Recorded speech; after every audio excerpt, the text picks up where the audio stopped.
A Tale of Two Cities by Charles Dickens. Book the Second. The Golden Thread. Chapter 10. Two Promises. More months to come to the number of 12 had come and gone, and Mr. Charles Darnay was established in England as a higher teacher of the French language who was conversant with French literature. In this age he would have been a professor. In that age he was a tutor. He read with young men who could find any leisure and interest for the study of a living tongue spoken all over the world, and he cultivated a taste for its stores of knowledge and fancy. He could write of them, besides, in sound English, and render them into sound English. Such masters were not at that time easily found. Princes that had been, and kings that were to be, were not yet of the teacher class, and no ruined nobility had dropped out of Tellson's ledgers to turn cooks and carpenters. As a tutor whose attainments made the student's way unusually pleasant and profitable, and as an elegant translator who brought something to his work besides mere dictionary knowledge, young Mr. Darnay soon became known and encouraged. He was well acquainted, moreover, with the circumstances of his country, and those were of ever-growing interest. So, with great perseverance and untiring industry, he prospered. In London he had expected neither to walk on pavements of gold nor to lie on beds of roses. If he had had any such exalted expectation, he would not have prospered. He had expected labor, and he found it, and did it, and made the best of it. In this his prosperity consisted. A certain portion of his time was passed at Cambridge, where he read with undergraduates as a sort of tolerated smuggler who drove a contraband trade in European languages instead of conveying Greek and Latin through the custom-house. The rest of his time he passed in London.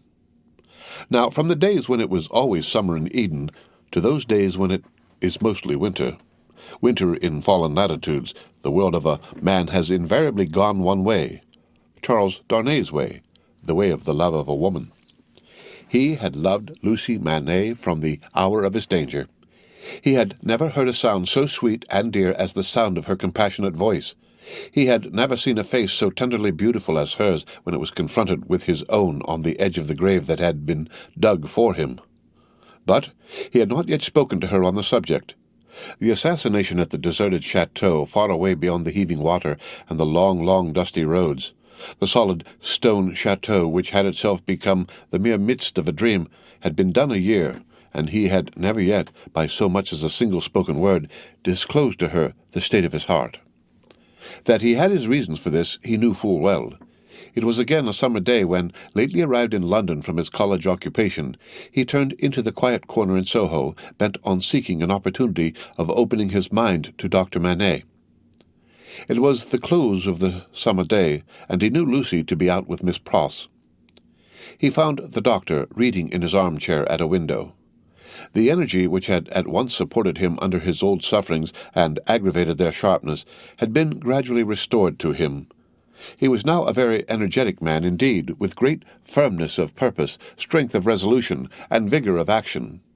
In his recovered energy he was sometimes a little fitful and sudden, as he had at first been in the exercise of his other recovered faculties, but this had never been frequently observable, and had grown more and more rare. He studied much, slept little, sustained a great deal of fatigue with ease, and was equably cheerful. To him now entered Charles Darnay, at sight of whom he laid aside his book, and held out his hand. "Charles Darnay, I rejoice to see you. We have been counting on your return these 3 or 4 days past. Mr. Stryver and Sidney Cotton were both here yesterday, and both made you out to be more than due." "I am obliged to them for their interest in the matter," he answered, a little coldly as to them, though very warmly as to the doctor. "Miss Manette is well," said the doctor as he stopped short, "and your return will delight us all. She has gone out on some household matters, but will soon be home." "Dr. Manette, I knew she was from home. I took the opportunity of her being from home to beg to speak to you."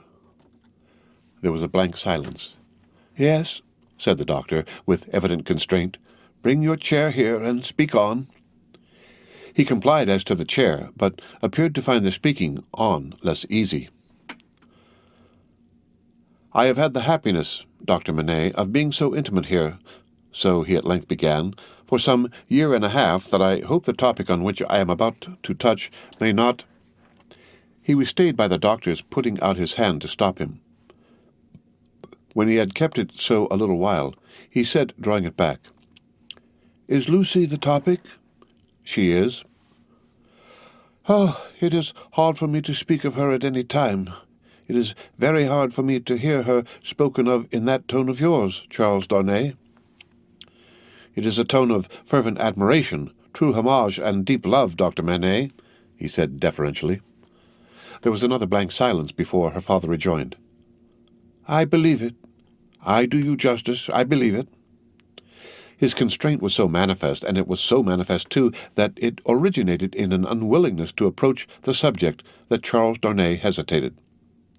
"Shall I go on, sir?" Another blank.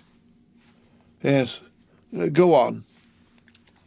"You anticipate what I would say, though you cannot know how earnestly I say it, how earnestly I feel it, without knowing my secret heart, and the hopes and fears and anxieties with which it has long been laden.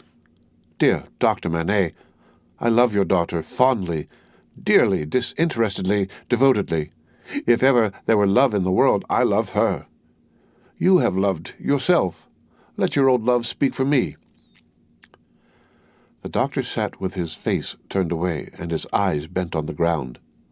At the last words, he stretched out his hand again hurriedly and cried, "Not that, sir. Let that be, I adjure you. Do not recall that." His cry was so like a cry of actual pain that it rang in Charles Darnay's ears long after he had ceased.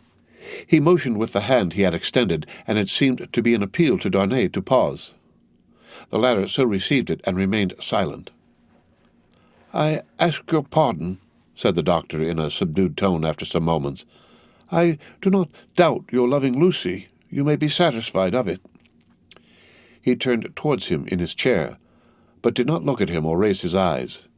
His chin dropped upon his hand, and his white hair overshadowed his face. "Have you spoken to Lucie?" "No." "Nor written?" "Never." "It would be ungenerous to affect not to know that your self-denial is to be referred to your consideration for her father. Her father thanks you." He offered his hand, but his eyes did not go with it. "I know," said Darnay respectfully. "How can I fail to know, Dr. Manette, I, who have seen you together from day to day, that between you and Miss Manette there is an affection so unusual, so touching, so belonging to the circumstances in which it has been nurtured, that it can have few parallels, even in the tenderness between a father and a child. I know, Dr. Manette, how can I fail to know that, mingled with the affection and duty of a daughter who has become a woman, there is, in her heart, towards you, all the love and reliance of infancy itself. I know that, as in her childhood she had no parents, so she is now devoted to you with all the constancy and fervor of her present years and character, united to the trustfulness and attachment of the early days in which you were lost to her. I know perfectly well that if you had been restored to her from the world beyond this life, you could hardly be invested in her sight with a more sacred character than that in which you are always with her.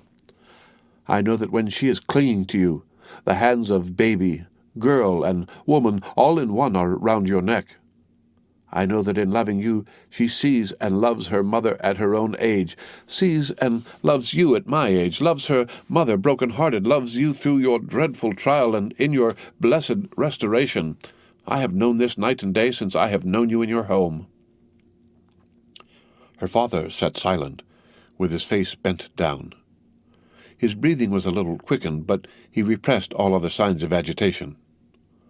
"Dear Dr. Manette, always knowing this, always seeing her and you with this hallowed light about you, I have forborne and forborne as long as it was in the nature of man to do it. I have felt and do even now feel that to bring my love, even mine, between you is to touch your history with something not quite so good as itself. But I love her. Heaven is my witness that I love her." "I believe it," answered her father mournfully. "I have thought so before now. I believe it." "But do not believe," said Darnay, upon whose ear the mournful voice struck with a reproachful sound, "that if my fortune were so cast as that, being one day so happy as to make her my wife, I must at any time put any separation between her and you, I could or would breathe a word of what I now say. Besides, that I should know it to be hopeless, I should know it to be a baseness. If I had any such possibility, even at a remote distance of years, harbored in my thoughts and hidden in my heart, if it ever had been there, if it ever could be there, I could not now touch this honored hand." He laid his own upon it as he spoke. "No, dear Dr. Manette, like you, a voluntary exile from France, like you, driven from it by its distractions, oppressions, and miseries, like you, striving to live away from it by my own exertions and trusting in a happier future, I look only to sharing your fortunes, sharing your life and home, and being faithful to you to the death. Not to divide with Lucie her privilege as your child, companion, and friend, but to come in aid of it, and bind her closer to you if such a thing can be." His touch still lingered on her father's hand. Answering the touch for a moment, but not coldly, her father rested his hands upon the arms of his chair, and looked up for the first time since the beginning of the conference. A struggle was evidently in his face, a struggle with that occasional look which had a tendency in it to dark doubt and dread.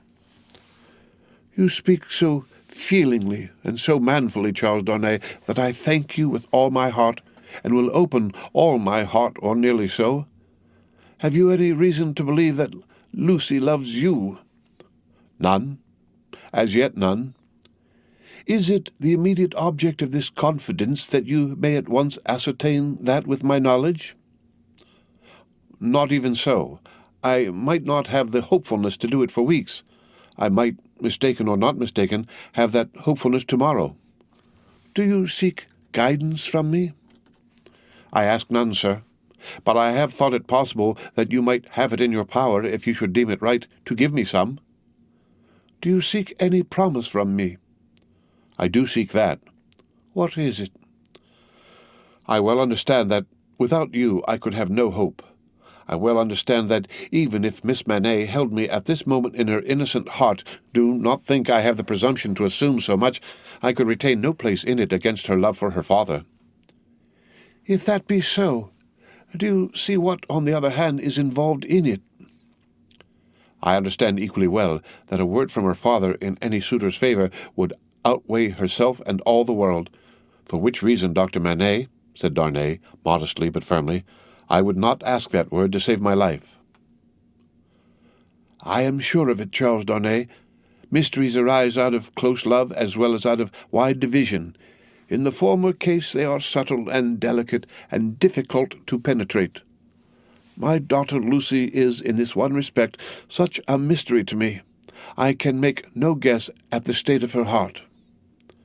"May I ask, sir, if you think she is—" As he hesitated, her father supplied the rest. "Is sought by any other suitor?" "It is what I meant to say." Her father considered a little before he answered. "You have seen Mr. Carton here, yourself. Mr. Stryver is here too occasionally. If it be at all, it can only be by one of these." "Or both," said Darnay. "I had not thought of both. I should not think either likely. You want a promise from me. Tell me what it is."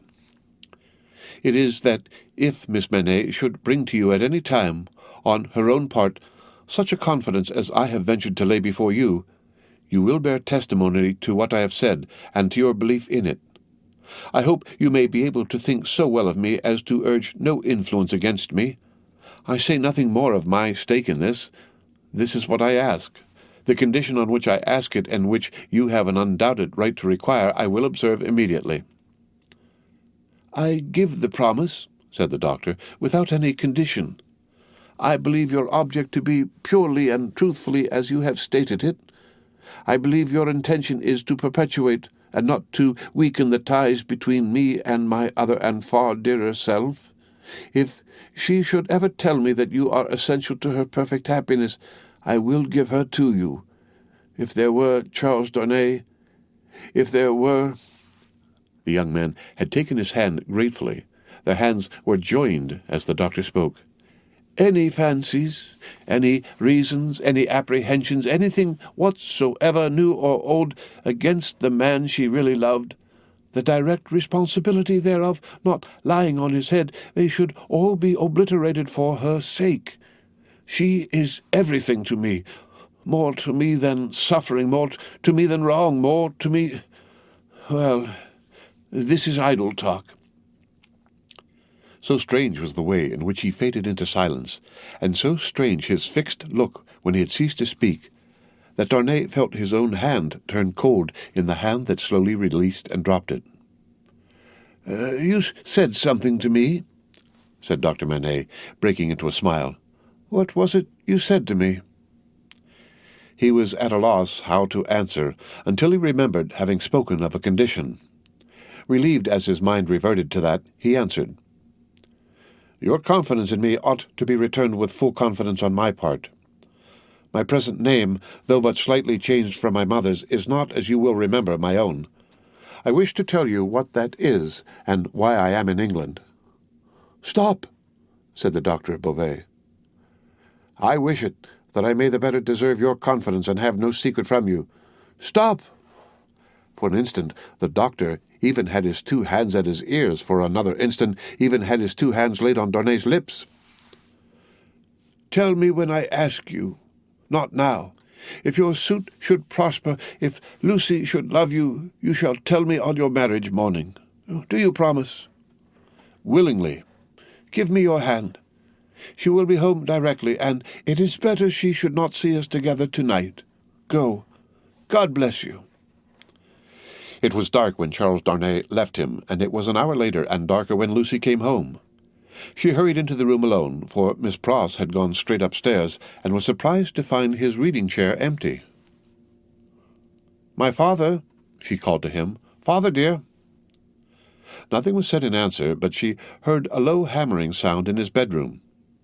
Passing lightly across the intermediate room, she looked in at his door, and came running back frightened, crying to herself with her blood all chilled, "What shall I do? What shall I do?" Her uncertainty lasted but a moment. She hurried back, and tapped at his door, and softly called to him. The noise ceased at the sound of her voice, and he presently came out to her, and they walked up and down together for a long time. She came down from her bed to look at him in his sleep that night. He slept heavily, and his tray of shoemaking tools and his old unfinished work were all as usual. The end of Book the Second, The Golden Thread, Chapter 10.